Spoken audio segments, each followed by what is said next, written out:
हमारे main character की शादी होती है, पर हनीमून पर ही उसकी वाइफ का किसी और के साथ अफेयर हो जाता है। आगे बढ़कर फिर से उसे एक लड़की से प्यार होता है, पर उसकी वाइफ फिर से वापस आ गई। जिस लड़की से वो प्यार करता था वो भी कमिटमेंट से डर रही थी। अब आगे क्या होगा ये हम आज के हमारी मूवी अलोंग केम पॉली 2004 की एक रोमांटिक कॉमेडी मूवी में हम देखने वाले हैं। एक बहुत ही अच्छे से मैसेज के साथ आती है, तो अंत तक इस वीडियो को जरूर देखिएगा।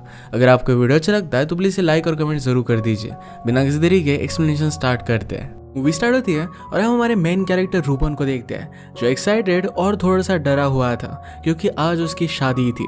वो सारी चीजें ठीक ठाक है या नहीं ये चेक कर रहा था, क्योंकि एक इंश्योरेंस एजेंट है और रिस्क असेसमेंट का वो काम करता है। इसका मतलब है अगर कहीं भी कुछ भी रिस्क हो तो उसे दिख जानी चाहिए।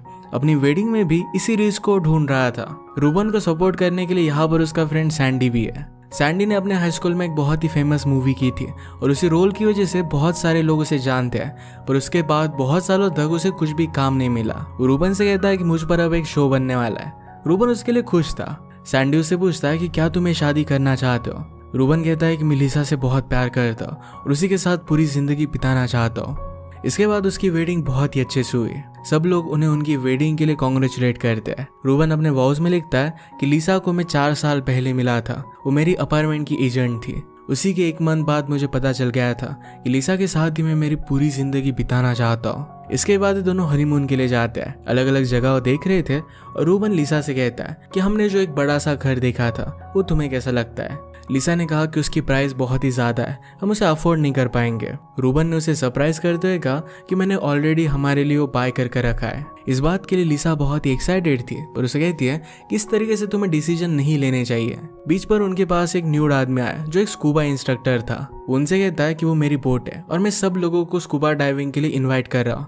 अगर आप चाहते हो तो मेरे साथ ज्वाइन कर सकते हो। रूबन को आइडिया उतना ज्यादा अच्छा नहीं लगता और लिसा इसके लिए बहुत ही एक्साइटेड थी। रूबन का पेट हमेशा खराब रहता है और इसकी चीजें ट्राई करना उसे अच्छा नहीं लगता। उसने स्कूबा ड्राइवर इंस्ट्रक्टर के बारे में बहुत सारी इन्फॉर्मेशन निकाली, पर वो बेच था तो कोई भी डरने की जरूरत नहीं थी। वो लिसा को ड्रॉप कर देता है और कहता है कि मैं नहीं कर पाऊंगा।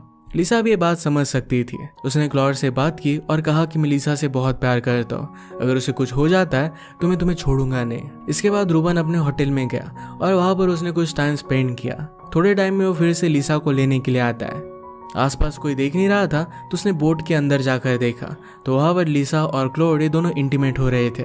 इस बात से उसे बहुत ही ज्यादा बुरा लगता है। लिसा कहती कि मैं बहुत ही कंफ्यूज हूँ, अब क्या करना चाहिए ये उसे भी समझ में नहीं आ रहा था। रूबन क्लॉड पर बहुत ही ज्यादा गुस्सा था। क्लॉड कहता है कि हम दोनों में एक ही नजर में प्यार हो गया। हम दोनों बात करने लग गए और बात आगे बढ़ गई। क्लॉड से कहता है कि अब जो हो चुका है उसे तुम्हें एक्सेप्ट कर लेना चाहिए।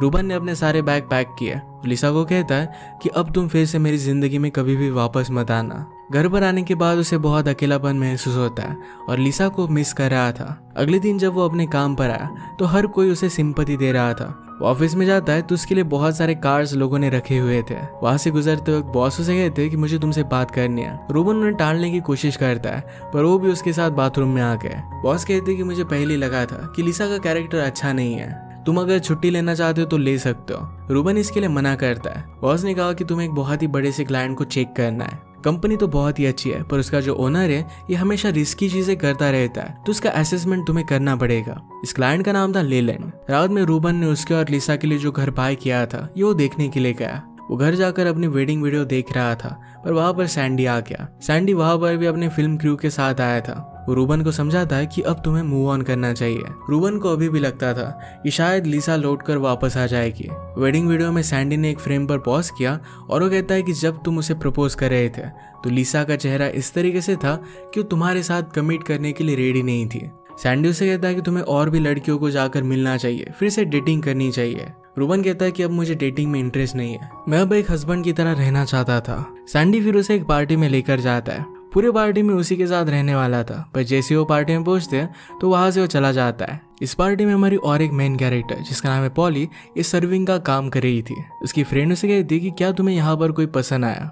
पॉली आज किसी को भी ढूंढ नहीं रही थी क्योंकि 2 महीने पहले उसका ब्रेकअप हुआ था। इसी मोमेंट पर रूबन से कुछ नीचे गिर गया और पॉली ने उसे नोटिस किया। उसके पास आकर कहती है कि क्या तुमने मुझे पहचाना, हम दोनों हाई स्कूल में साथ ही में थे। रूबन को भी वो याद आती है। पॉली हाई स्कूल में बहुत ही स्मार्ट हुआ करती थी।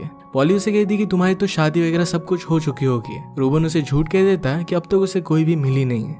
उन दोनों में अच्छी बात चल रही थी, तो सैंडी को इमरजेंसी आ गई और उन्हें वहां से जाना पड़ा। कल पॉली से मिलने के बाद रूबन को अब लग रहा था कि शायद मूव ऑन करने के लिए रेडी है। अब वो शायद पॉली को डेट कर सकता है। सैंडी उसे कहता है कि तुम्हारी मिस्टेक होगी। पॉली जब स्कूल में थी वो बहुत ही स्मार्ट थी, पर अब तुम देख रहे हो कि उसकी हालत कुछ अलग है। इसका मतलब है उसमें कुछ ना कुछ तो प्रॉब्लम होगा। रूबन उसकी बात नहीं मानता और अपने हाई स्कूल से उसने पॉली का नंबर निकाला। उसे बहुत करेज जुटाकर कॉल करने की कोशिश करता है, पर जैसे ही पॉली हेलो कहती है तो डर जाता है और उसने फोन रख दिया। पॉली फिर से उसे कॉल बैक करती है। तब रूबन की आंसरिंग मशीन पर मैसेज आया और इस मैसेज की वजह से पॉली को पता चल गया कि रूबन ने उसे कॉल किया था। अगले दिन वो पॉली का पता निकाल कर उसके घर के सामने जाता है। उसके पास आकर वो प्रिटेंड करता है कि कोइंसिडेंटली वो दोनों मिल गए। पॉली कहती है कि कल शायद तुमने मुझे कॉल किया था। रूबन कहता है कि आजकल फोन कंपनीज कुछ भी मिस्टेक कर देती है। रूबन उसे डेट के लिए पूछता है। पॉली ने कहा कि मुझे अपना शेड्यूल चेक करना पड़ेगा। इसको लेकर वो श्योर नहीं थे। रूबन को भी बुरा लगा, पर वो वहां से चला जाता है। अपने ऑफिस में जब वो काम कर रहा था तो पॉली उसे कॉल करती है। वो कहती है कि शायद वीकेंड पर मैं फ्री हूँ, तो हम दोनों डिनर के लिए जा सकते हैं। रूबन उसे कहता है कि तुम ही रेस्टोरेंट पिक कर लो। पॉली फिर से पीछे हट गई और कहती है कि मुझे मेरा शेड्यूल चेक करना पड़ेगा, उसी के बाद मैं तुम्हें कंफर्मेशन दे पाऊंगी। इसके बाद बार बार एक दूसरे को इनके कॉल चलते रहे और फाइनली एक रेस्टोरेंट पर वो डिसाइड करते हैं। रूबन सैंडी के रिहर्सल पर गया था। सैंडी सारा अटेंशन खुद के लिए चाहता था, किसी और को सिंग भी नहीं करने देता।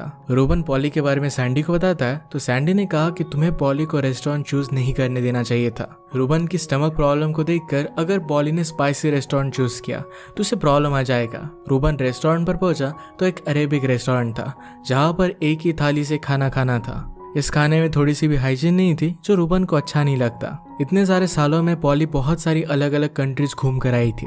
रूबन को लगता है कि शायद वो पीस कॉर्प के लिए काम कर रही थी, क्योंकि हाई स्कूल में उसमें वो इंटरेस्टेड थी। पर पॉली कहती है कि मुझे सिर्फ घूमना अच्छा लगता है। यहाँ का खाना खाकर रूबन को बहुत ही ज्यादा स्वेट आता है। पॉली उसे कहती है कि तुम जैसे दिखते हो तो हमेशा से लगता था कि तुम्हारी शादी बहुत ही जल्दी हो जाएगी। वो पॉली से पूछता है कि तुमने क्यों नहीं शादी की। पॉली कहती है कि किसी भी चीज को लेकर लॉन्ग टर्म कमिटमेंट करने से वो जरा डरती है। इसी वजह से डेट को आने के लिए भी उसने बहुत बार कैंसिल किया था। रूबन का पेट खराब हो गया और उसे बाथरूम जाना पड़ता है। वो दोनों पॉली के घर पर आए तो पॉली कहती है कि तुम मेरे साथ ऊपर चल सकते हो। इसके बाद वो बाथरूम में गया। बाथरूम में वो कुछ आवाज न करे इसका बहुत ट्राई करता है। उसने टिश्यू पेपर निकालने की कोशिश की, पर वो खत्म हो चुका था। उसके पास कोई भी ऑप्शन नहीं था। अलग अलग चीजें वो देखने लग जाता है और वहां पर उसे एक रुमाल मिला। इस रुमाल से उसने खुद को साफ किया और वो टॉयलेट में उस रुमाल को डाल देता है, जिसकी वजह से क्लॉगिंग हो गई। सारा पानी बाहर आने लग गया था। पॉली ने देखा तो रूबन उस रुमाल को बाहर निकालने की कोशिश कर रहा था। एक्चुअल में रुमाल उसकी ग्रैंडमदर का था। जिस चीज से वो क्लीन कर रहा था ये भी $200 की थी। इनके वियर्ड से डेट यहीं पर खत्म हो जाती है। अगली सुबह रूबन सारी चीजें सैंडी को बता रहा था। वो कहता है कि शायद अब हम दोनों फिर से कभी भी नहीं मिलेंगे। रूबन के ऑफिस में उसका क्लाइंट लेलैंड आता है। रूबन उसे पूछता है कि आप जो हमेशा रिस्की स्पोर्ट्स करते रहते हैं ये कितना रिस्की होता है। लेलैंड ने कहा कि जो भी चीज मैं करता हूँ इसमें मुझे कुछ भी नहीं होगा, तुम सेफ रह सकते हो। वो फिर लिफ्ट से बिल्डिंग के ऊपर आ गया। उसे एक वॉकी टॉकी देता है और कहता है कि अब मैं यहाँ से जंप मारने वाला हूँ। वो पैराशूट से जंप मारने का ट्राई कर रहा था। रूबन उसे रोक पाता तभी उसे पॉली का कॉल आ जाता है। पॉली उसे कहती है कि हमारी फर्स्ट डेट वियर्ड थी, पर हम फिर से स्टार्ट कर सकते हैं। इसी मोमेंट पर लेलैंड ऊपर से जंप मार देता है। वो एक ट्री में अड़क गया और रूबन को उसे बचाने के लिए जाना पड़ा। अपनी नेक्स्ट डेट के लिए पॉली रूबन को एक इंडियन रेस्टोरेंट में लेकर आई थी। उसे स्पाइसी खाना तो अच्छा नहीं लगता, पर फिर भी पॉली के लिए वो सब कुछ चीजें मान जाता है। वो पॉली के लिए एक ब्रश भी लेकर आया था। इसी जगह पर रूबन के पेरेंट्स भी डिनर करने के लिए आए हुए थे। रूबन की मदर कहती कि मैं बिलीव नहीं कर पा रही कि तुम ऐसे रेस्टोरेंट में आए हो। मदर पॉली से पूछती है कि वो करती क्या है, तो उसने कहा कि मैं एक टीचर हूँ। मदर ने कहा कि मैं लिसा के मदर से मिली थी, वो वहाँ पर बहुत ही एंजॉय कर रही है। रूबन इस बात को टालना चाहता था क्योंकि पॉली को इसके बारे में पता नहीं है। पॉली पूछती कि लिसा कौन है, तो मदर ने सब कुछ सच सच बता दिया। रूबन अनकंफर्टेबल हो गया और वहां से वो चले जाते हैं। रूबन कहता है कि मुझे तुम्हें पहले ही सब कुछ बता देना चाहिए था, पर ये बहुत ही एम्बैरेसिंग था, इसी वजह से मैं तुम्हें कुछ भी बता नहीं पाया। पॉली इस बात को समझ सकती थी। उससे पूछते हैं कि इस इंसिडेंट को हुए कितना टाइम हुआ। रूबन कहता है कि अभी सिर्फ 2 ही वीक हुए हैं। पॉली को उसके लिए बहुत बुरा लगता है और उसे हक करती है। एक रात पॉली ने उसे एक क्लब का एड्रेस दिया और वहां पर डांसिंग के लिए बुलाया। वहां पर पूछने के बाद रूबन देखता है कि जुम्बा डांसिंग का क्लब है। पॉली ने रूबन के साथ डांस करने की कोशिश की, पर रूबन को कुछ भी आता नहीं था। पॉली का एक फ्रेंड वहां आकर उसे डांस के लिए पूछता है और फिर वो दोनों डांस करने लग गए। वो जिस तरीके से डांस कर रहे थे ये देखकर रूबन को बहुत बुरा लग रहा था। वो पॉली से कहता है कि मुझे जाना पड़ेगा। पॉली उससे पूछती है कि क्या तुम यहाँ पर एंजॉय नहीं कर रहे। रूबन कहता है कि तुम जिस तरीके से डांस कर रहे थे ये मुझे अच्छा नहीं लगा, शायद हम दोनों को एक दूसरे को डेट नहीं करना चाहिए। पॉली कहती है कि अब तक तुमने अपने बारे में मुझे कुछ भी बताया नहीं है। रूबन कहता है कि मैं हर एक चीज में रिस्क देखता हूँ। तुम जिस रेस्टोरेंट में मुझे लेकर जाते हो वहाँ का स्पाइसी फूड मुझे अच्छा नहीं लगता। इसके बाद वो दोनों घर पर आए और इंटीमेट हो जाते हैं। काम पर पॉली की फ्रेंड उसे बता रही थी कि तुम्हें सिर्फ रूबन के लिए जरा बुरा लग रहा था, इसी वजह से तुम उसके साथ इंटीमेट हुई। पॉली कहती कि ऐसा नहीं है, वो एक्चुअल में एक बहुत ही अच्छा पर्सन है। वो अपने जॉब को लेकर, अपनी लाइफ को लेकर बहुत ही रिस्पॉन्सिबल है। ऐसे किसी के साथ भी मैं कभी भी डेट पर नहीं गई थी। उसे अब लगता है कि शायद रूबन उसके लिए सही रहेगा। इसके बाद उन दोनों की रिलेशनशिप आगे बढ़ रही थी। एक रात जब वो साथ थे तो पॉली देखती कि रूबन अपने पिलोज को निकाल रहा है। उसे कहती है कि अगर तुम्हें पिलोज को निकालना था तो उन्हें रखने का पॉइंट क्या था। रूबन कहता है कि हमेशा लिसा ऐसे ही रखती थी और वो अच्छे भी लगते हैं, इसी वजह से मैंने कभी भी उसे डिस्टर्ब नहीं किया। पॉली को ये बात बहुत ही वियर्ड लगी। वो किचन में जाकर एक नाइफ लेकर आती है, कहती कि तुम्हें इन पिलो को चीरे डालना चाहिए, इससे तुम्हें बहुत ही अच्छा लगेगा। रूबन को ये बात बहुत ही स्टूपिड लगी, पर फिर वो कर देखता है। उसे एक्चुअल में बहुत ही अच्छा लग रहा था। लिसा के ऊपर का उसका जो भी गुस्सा था इस सब को जो पिलोस पर निकाल देता है। एक रात वो दोनों फिर से सालसा डांसिंग के लिए जाते हैं। वॉशरूम में था तभी पॉली के फ्रेंड से मिलता है। उसे कहता है कि जिस तरीके से तुम पॉली के साथ डांस करते हो ये मुझे अच्छा नहीं लगता। पहले तुम्हारे जैसे आदमी की वजह से मेरी वाइफ मेरे लाइफ से चली गई, अब मैं पॉली को तुम्हारी वजह से खो नहीं सकता। पॉली का फ्रेंड उसे कहता है कि मैं के हूँ। रूबन इस बात से सरप्राइज था और उसे कहता है कि क्या तुम मुझे डांस करना सिखा सकते हो। वो फिर उसके साथ डांसिंग के लेसन्स लेने लग गया। रूबन के ऑफिस में सब लोग एकदम प्रोफेशनल अटायर पहन कर आते थे। पॉली जैसी थी वैसे उसके पास आ जाती थी। पॉली ने रूबन के कंप्यूटर पर देखा तो वहां पर एक प्रॉब्लम था जो रिस्क असेस करता है। यहाँ पर लेलैंड जो भी चीजें करता है इस सब के बारे में लिखा हुआ था। पॉली कहती कि बेस जंपिंग तो बहुत ही अच्छी लग रही है। रूबन कहता है कि वो बहुत ही ज्यादा रिस्की होता है, रिस्क की वजह से वो कभी भी कुछ भी चीज ट्राई भी नहीं करता था।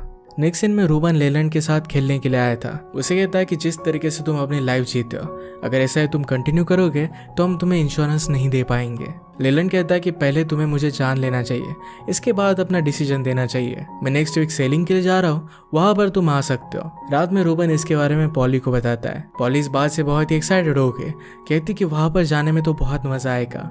उसने खुद को इनवाइट कर लिया। रूबन कहता है कि ये तो बहुत ही अच्छी बात है क्योंकि फ्यूचर के लिए तुम प्लान कर रही हो। बार में नट्स का बॉल पड़ा हुआ था तो पॉली उससे खा रही थी, पर रूबन उसे रोक लेता है। कहता है कि यहाँ पर बहुत सारे लोग आते हैं, अगर तुम ऐसे इसमें खा लोगे तुम्हें बहुत सारे इन्फेक्शन हो सकते हैं। पॉली फिर भी उसकी बात नहीं मानती और खा लेती है। आज रात भी वो डांसिंग के लिए आते हैं।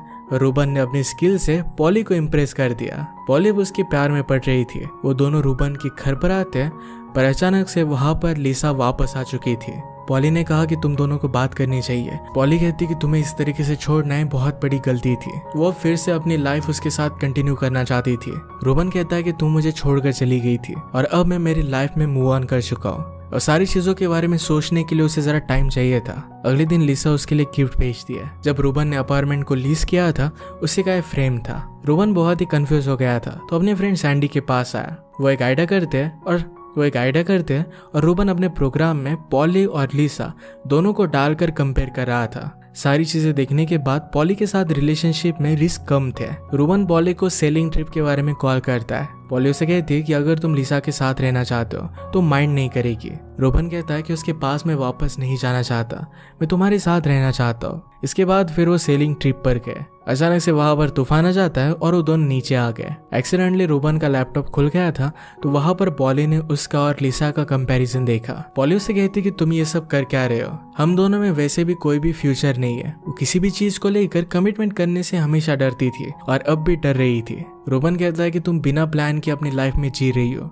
पर इस तरीके से जिंदगी नहीं कटती। हम शादी कर एक स्टेबल लाइफ जी सकते हैं। पॉली इस सब बात के लिए मना करती है। उसे कहती कि तुम्हें लिसा के पास वापस जाना चाहिए। एक रात रूबन को लिसा ने फिर से कॉल किया। सैंडी का प्ले था तो रूबन लिसा को अपने साथ लेकर आया। यहाँ पर वो पॉली के फ्रेंड से मिलता है। फ्रेंड कहता है कि तुम दोनों की फाइट के बाद वो बहुत ही अपसेट थी। रूबन कहता है कि मैं उसे कांटेक्ट करने की बहुत कोशिश कर रहा हूँ पर वो मेरा फोन पिकअप नहीं कर रही। फ्रेंड कहता है कि अब तो बहुत ही लेट हो चुका है, वो 2 घंटे में इस शहर से हमेशा के लिए जाने वाली है। सैंडी का शो स्टार्ट होने से पहले शो के लोगों के साथ उसका झगड़ा हो जाता है क्योंकि उसमें ईगो बहुत ज्यादा था। सब लोग उसके पास आ गए पर इस बार रूबन के फादर उससे बात करते हैं। कहते हैं कि तुम बहुत सालों पहले स्टार थे पर अब तुम कुछ भी नहीं हो, तुम्हें इस मोमेंट में जीना चाहिए क्योंकि पास्ट के बारे में सोचकर कोई फायदा नहीं होता और फ्यूचर जब तुम प्लान करते हो तो वैसा वो कभी भी होता नहीं। शायद तुमने कुछ और सोचा था और उससे भी बेटर तुम्हें कुछ मिल जाता है। अपने फादर के वर्ड सुनकर रूबन को रियलाइज हुआ कि लिसा के साथ वो एक पास्ट में जी रहा था। इस मोमेंट में वो पॉली के साथ ही रहना चाहता है। वो लिसा के साथ अब ब्रेकअप कर वहां से चला जाता है। रूबन को उसके बॉस का कॉल आया और उसकी एक बहुत ही इंपॉर्टेंट मीटिंग थी।